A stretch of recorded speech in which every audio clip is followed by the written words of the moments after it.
Commercial real estate is in a downturn, just as residential real estate is, but commercial real estate is running a little bit behind.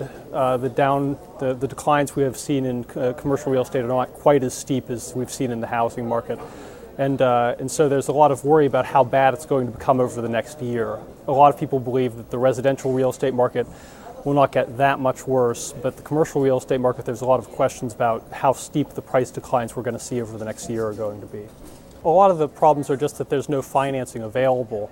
A couple of years ago, it was possible to get big loans, put together loans that are hundreds of millions or billions of dollars, and now it's very difficult to get any financing above 15, 20, 25 million.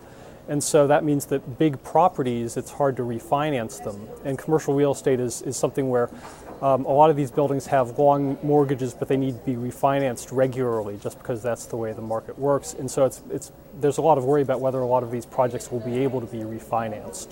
And if they're not refinanced, they'll go into default, and then you have a whole other set of problems. One of the things that's happened is that the banks don't want to put out any more money than they have to. They're in a position where they're covering a lot of losses they've already had. So they're being very conservative in their underwriting, which is another reason that financing isn't very available. And so that just adds to this problem where it's difficult for owners of these projects to get financing, and it leads everybody to wonder if we're going to have a bunch of defaults at some point in the next year or two.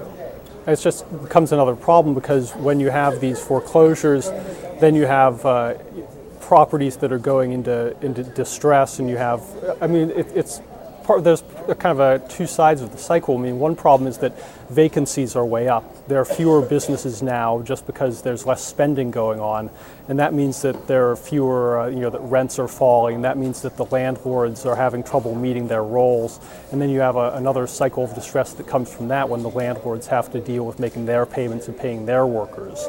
So the worry is that you just end up with another side to the unemployment cycle. We've had a lot of unemployment already in the country, and there's some worry that if you have more of these commercial mortgage problems, that you just end up with more people being laid off, and that adds to the problems elsewhere in the economy.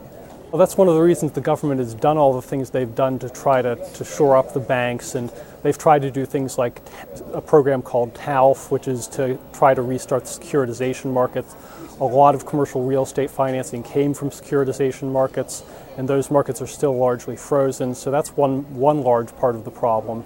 And then the government has been lending money to banks because they don't want the market to collapse. And it's true that the market hasn't collapsed, so that's been a minor plus. But it's something that a lot of people are worried about because you don't know, unless the financing starts being renewed at places, unless there starts to be a source of financing for small businesses and for property owners, you're going to see more defaults, and that's going to be more problems for everybody.